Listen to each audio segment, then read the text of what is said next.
Alright students, now the next question is from a very own textbook और ये जो numerical है that has been asked in the syllabus of October 2014 and this is a 4 marks numerical. Actually ये question जो है वो 4 marks के category के लिए बहुत ज़्यादा सिंपल है but now since the content of our textbook is very much simple, very much I would rather say easy, तो उसमें से ही अगर कोई भी क्वेश्चन निकालना हो तो ये क्वेश्चन उन्होंने 4 मार्क के लिए सिलेबस में दिया है. The question says we have to find the general solution of the following equation. ये इक्वेशन में अगर आप LHS और RHS दोनों साइड कंपेयर करो तो यहाँ पे साइन और टैन का प्रोडक्ट है, यहाँ पे they are subtracted and we have a constant 1. तो ये न्यूमेरिकल को अगर आपको सिंप्लीफाई करना है तो what method I preferred is I'll bring this entire RHS on the LHS. पहले आप स्टेप नंबर 1 समझ लो. LHS फंक्शन को I have kept as it is और the RHS फंक्शन को एक 1 by 1 आपको LHS में ट्रांसफर करना है. तो ये आ गया -1 is equal to 0. समझ में आ रहा है? अभी from these two equations, from these two terms, what do you see? We can have tan function common. मैंने वीडियो लेक्चर्स में आपको स्टेप में बताया था कि we can take the functions common also. So मैंने tan function को अगर यहाँ पे कॉमन लिया तो ब्रैकेट में मुझे क्या मिलेगा? sin x minus 1 और प्लस यहाँ पे मुझे क्या है ऑलरेडी मेरे पास sin x minus 1. Now this entire bracket can be taken common. So what do I get?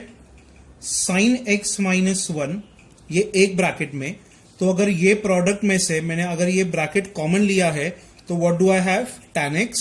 So bracket में I'll write tan x. ये प्लस साइन यहां पे लिख दी और ये ब्रैकेट में से यही ब्रैकेट अगर कॉमन में हम लेते हैं तो we have 1 over here and this is equal to 0. So now finally we have two function का product equal to 0.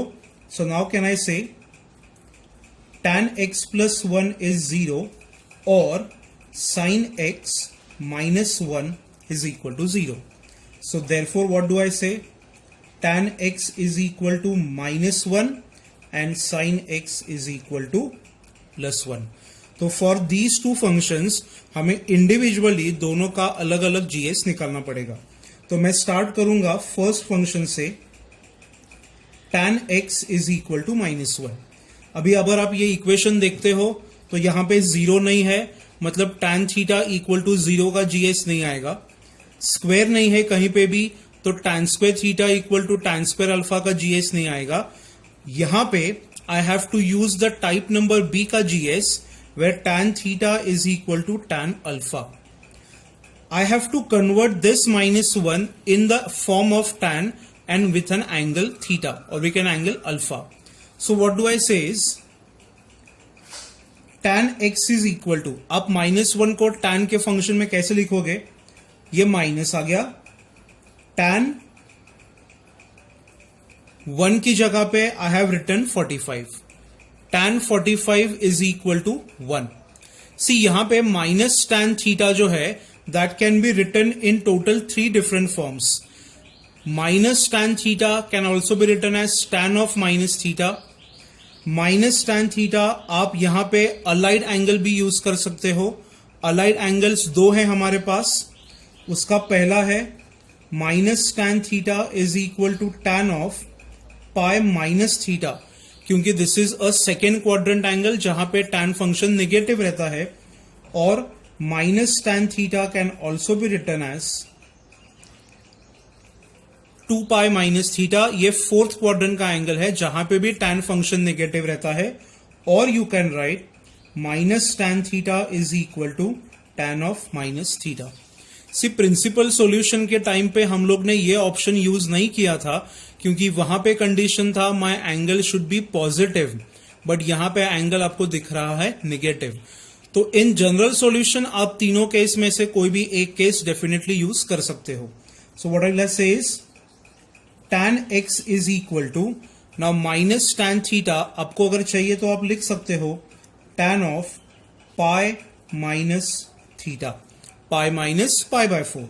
And when you simplify this, you get 3 pi by 4. समझ में आ गया? अब ये भी यूज करो, ये भी यूज करो, the choice is yours.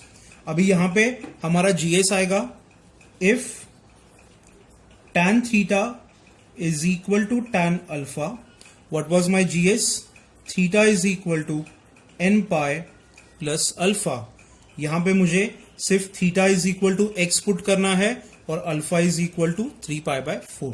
So therefore I have x is equal to n pi plus 3 pi by 4.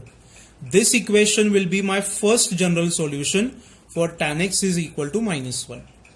अभी सेकेंड इक्वेशन बहुत ज्यादा सिंपल है. sin x is equal to 1. 1 is a value for sin 90.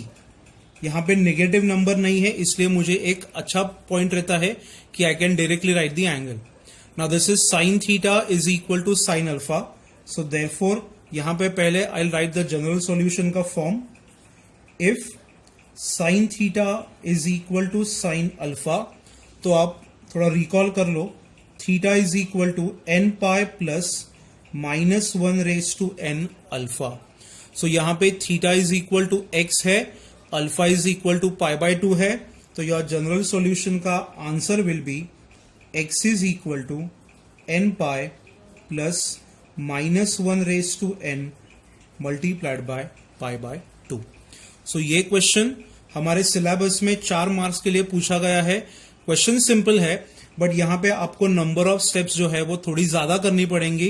And since we have a negative number, आपको principal solution का part थोड़ा सा वापस क्या करना पड़ेगा, रिकॉल करना पड़ेगा.